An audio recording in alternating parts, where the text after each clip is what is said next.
Hola, ¿cómo estás? En este video vamos a ver los tipos de aislamiento, así que pues vamos a comenzar. El sistema de aislamiento va a comprender algunos tipos de aislamiento y me va a ayudar para poder evitar las infecciones asociadas a la atención de la salud, lo que anteriormente se consideraban como infecciones nosocomiales. Y las infecciones nosocomiales, el término ya no es el correcto, ¿ok? La vas a encontrar en mucha bibliografía, pero lo más actualizado es que tú digas infecciones asociadas a la atención de la salud, ¿ok? Y estos tipos de aislamiento se van a generar en aquellos pacientes que realmente sean un poco contagiosos, vamos a hacerlo de esta manera. Y también evitar que otros pacientes que lleguen a una unidad por un diagnóstico no tengan una infección asociada a la atención de la salud.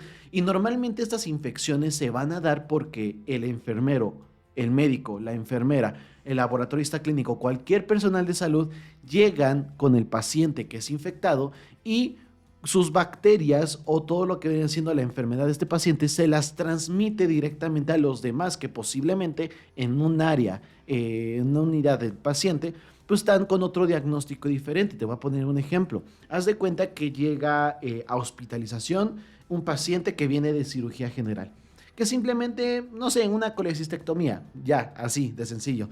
Pero vemos que en un lapso de 72 horas el paciente empieza a generar neumonía. El paciente llegaba por una colecistectomía y estaba en hospitalización, pero a las 72 horas genera neumonía. ¿Por qué? Bueno, justamente porque el paciente ya se contagió de una infección asociada a la atención de la salud que posiblemente la enfermera le transmitió o los mismos pacientes le transmitieron. Entonces, esto implica al paciente que aparte de que tiene que pagar por los costos de la colecistectomía y de la cirugía general y obviamente hospitalización, ahora el costo se va a incrementar directamente porque ahora ya se le diagnosticó neumonía y si el paciente se complica, pues obviamente empezaremos con técnicas de ventilación artificial, con la ventilación mecánica, etcétera. Entonces los costos incluso aumentarán y el paciente pues se verá perjudicado.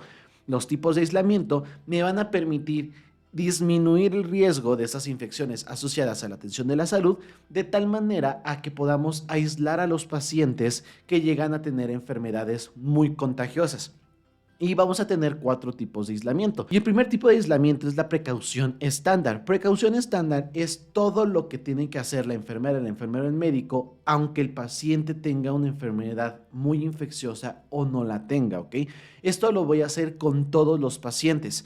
Obviamente, el lavado de manos. El lavado de manos es sumamente importante para poder evitar como tal esta infección asociada a la atención de la salud, ya que con las manos somos los que estamos, a menos enfermería, tocamos, valoramos, preparamos medicamento, entonces las manos prácticamente deben estar limpias y aún así tenemos que estar utilizando guantes. Yo siempre te he dicho que los guantes no sustituyen el lavado de manos, entonces una vez que te lavas las manos también te vas a colocar y vas a hacer uso del guante. También el uso de bata desechable. El uso de la bata desechable es para que tú protejas tu uniforme, ¿ok?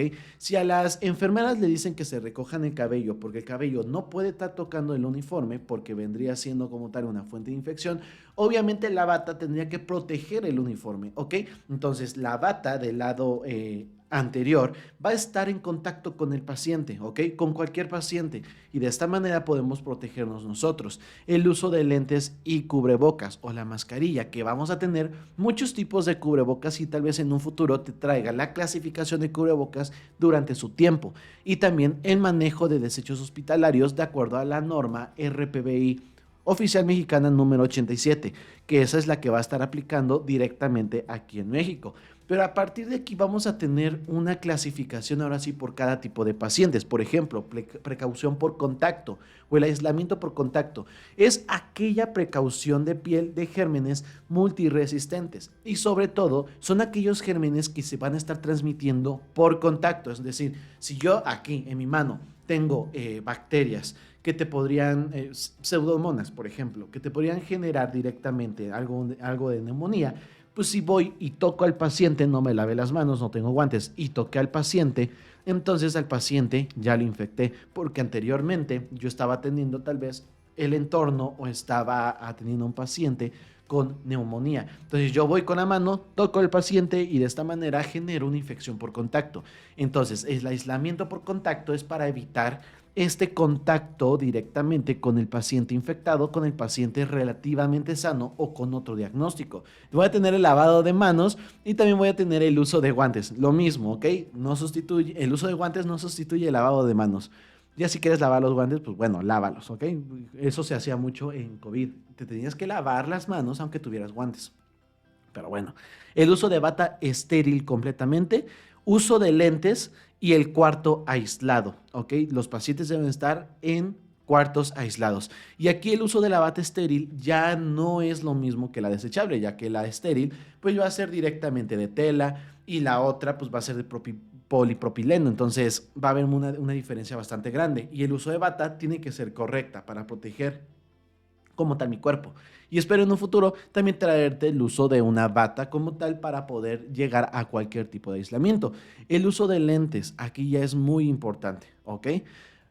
Ahora, vamos a tener la precaución en el aislamiento de gotas, que es aquellas enfermedades que se transmiten al toser, al hablar, al respirar o incluso pues sí, al toser, o sea, todo lo que va a venir directamente en saliva, ¿ok? Entonces, esto justamente es el contagio de algunas enfermedades que sus partículas van a ser mayor a 5 micras.